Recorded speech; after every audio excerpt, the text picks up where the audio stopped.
time to bring the action here in Charlotte, North Carolina. Let's go at the Roval. Greg Biffle, the honorary starter, and see Shane Van Gisbergen get away to a good clean start. Here comes Logano. You heard the pre-race pep talk, and he's on it straight away. First stage, only 25 laps. The aggression high right away. You see the yellow banners on the top of the windshield. That is a great way to signify a playoff driver. And they are looking for spots and spots right away. Allmendinger on the attack. This is the new section. Turn 5, climbing a hill right here. Now they're going to go down into turn 7.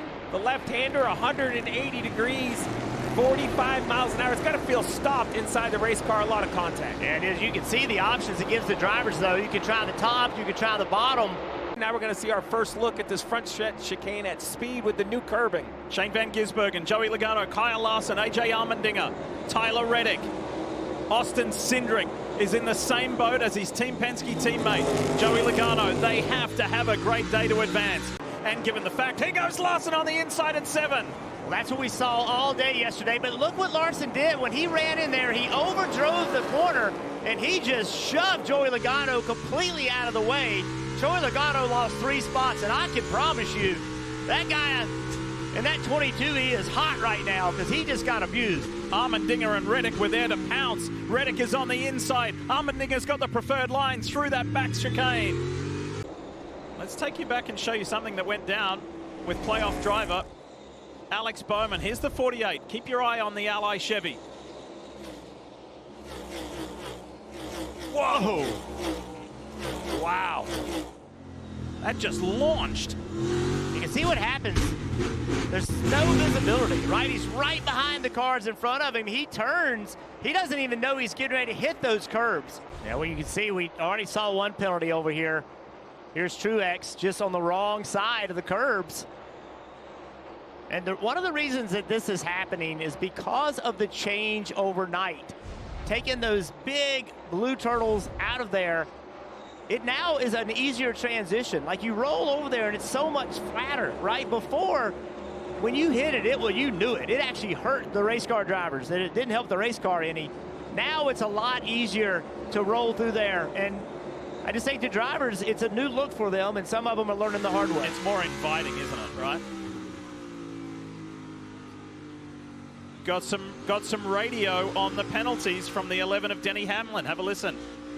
They just got Martin behind you for the same thing, turn 16, so just be mindful of it. Do not take any chances here. Just watch that front stretch chicane. They've busted a few people on that. Yeah, copy that. It's really hard to see. Here you go, the 13 comes the pit road. 45 of Reddick stays on the racetrack. It's going to be valuable 10 points for Reddick. Marty.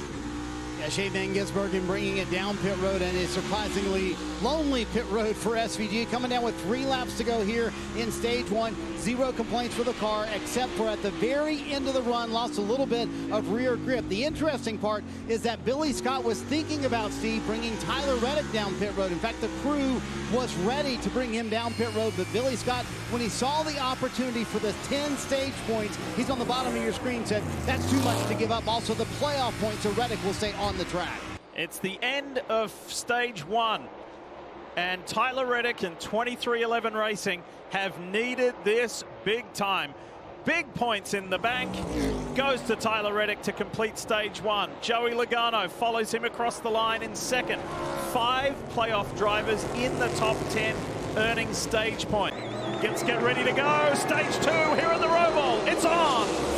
Allmendinger on the attack early on his calling teammate. Watch that Celsius number 16. He's on the outside of SVG. It's going to give Allmendinger the inside run for the next switchback. Is he close enough to the Kiwi? Not quite.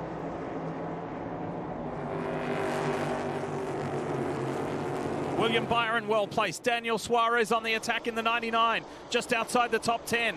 It's a must win for the Mexican driver if he wants to stay alive in the NASCAR Cup Series playoffs. Great shot. This new section, they're headed to turn 7.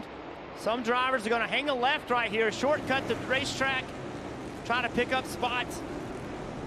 Look how aggressive it is. Somebody is around. And the 3 of Austin Dillon. 45 of Reddick. That was what we were talking about. Nosed in behind him, gives up a ton of positions. The stage 1 winner got jammed up at turn 7. Now he's got to play the catch-up game. Yeah, it didn't look like a lot of damage on the 45.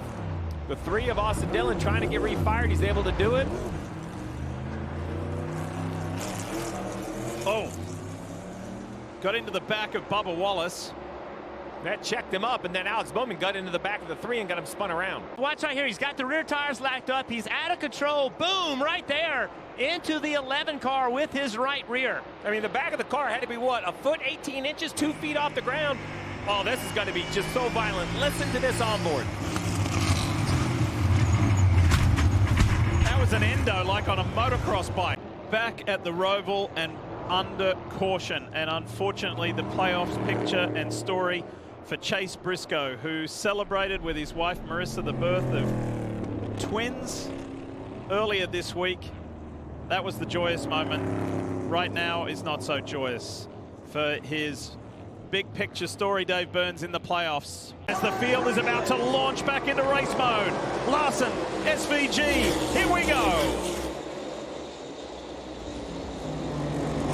Christopher Bell nicely placed in that yellow number 20 for Joe Gibbs Racing. So too Brad Keselowski.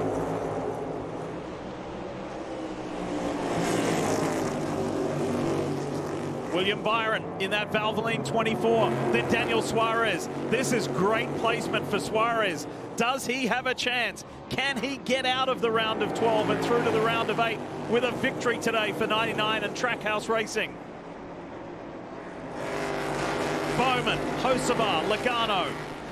Oh, aggressive move by Bell. Oh, Keselowski around. And it's caused a traffic jam. Briscoe's at the back of it. Haley's in it. And Brad Keselowski facing the wrong way at turn 6. Now we watch the 23 and the 99. Yeah, a lot of contact right here. And if you see the 23 car gave the 99 nowhere to go. And so NASCAR will let you go, not self-impose the penalty. They will give you a lap, and they will make the call. So in this situation, when you go in there side by side, Suarez is better off continuing on. Coming into this race, nobody had earned more stage points or more postseason points than Alex Bowman. He's going to maximize again. First stage win on a road course gives him 10 points. Yeah, Lee, it's been an interesting day for Denny Hamlin, who's been a topic of conversation this entire playoffs. Right now, in a decent spot above the cut line. Just talked to Chris Gabehart just moments ago, and he said, I think the car is about 85%, but there's nothing we can do to fix it. If we finish, Dave, in the bottom half of the top 20, I think we'll be fine. We'll advance, and that next round looks a lot better to us. Marty, I love it when we can be the bearers of good news, and that's what Cliff Daniels, crew chief for Kyle Larson, just gave through us to his driver. He said, TV just confirmed we have advanced through the next round. Good job, and it has been a good job today by Kyle Larson. Stage 3, the Bank of America Roval 400. AJ Allmendinger will lead the field back to green. Joey Logano on that different strategy. Is it a gamble? Is it the right call? Here comes Bubba Wallace. Larson on the inside, 3 wide into turn 1. Kyle Busch right in the middle. Caution is for the debris you see on the track. It's a big week for Legacy Motor Club. They made a crew chief change on one car. They announced new director of competition, Brian Campy, longtime engineer in the sport. So continuing to try to build, but this is not the momentum they were looking for in week 1 with the changes. Yeah, left rear is just ripped. Yeah, really damaged. The dingers at the front. Joey Logano just got the direction from Paul Wolf. Stage 3, track's clean, let's go. Defending race winner, AJ Allmendinger wants to repeat that win, wants to defend that win. And he's got that Celsius Chevy for Corlick Racing flying out front. 4th car in line, the blue and white, number 5 of Larson, the much freshest tires, about 10 to 15 laps fresher than those in front. Can he make them more? Here we go. Here we go. Is there a chance for a move here? Traffic up ahead. Ryan Blaney is the car that's going to make life difficult. And the two who are fighting over that 8th and final transfer position. They weave through Chris Buescher, and Shane Van Gisbergen's around. Gets going again. So too does Buescher. We could have a second screen experience of just turn 7. Sure could. You can watch one corner all day long. It is the action spot of the track. Well, here is that action. Let's go back and see what happened. Carson Hocevar just nailed SVG. Watch this move right here into 7. What's he going to do? He's going to hang a left. Oh, he's loose. AJ's going to try to cross him over. He blocks him. That was a great move. That was maximizing every bit of speed. He was sideways loose and then had the wisdom and the experience of the day to just hang a left and block the bottom and not let AJ cross him over. This is going to bring a yellow out. Trying to see whose wheel we think it Austin is. Dillon. Oh, boy.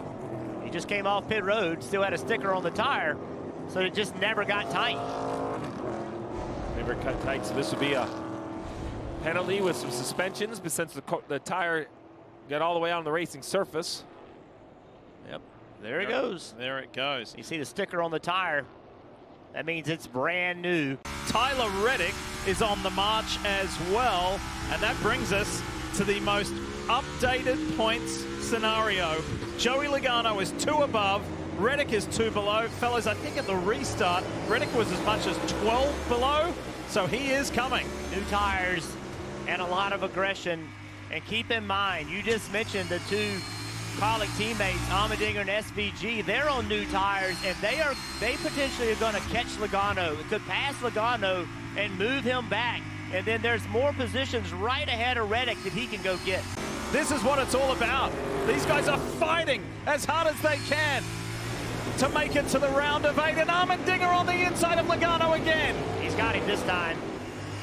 Logano's going to drag race him down the straight. But see right there, the 16.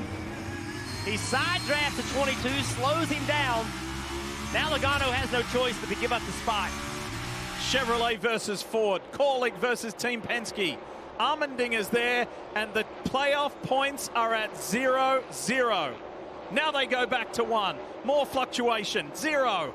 Still with 12 laps to go. All of the points that we're showing you, all that could change if this guy right here won the race.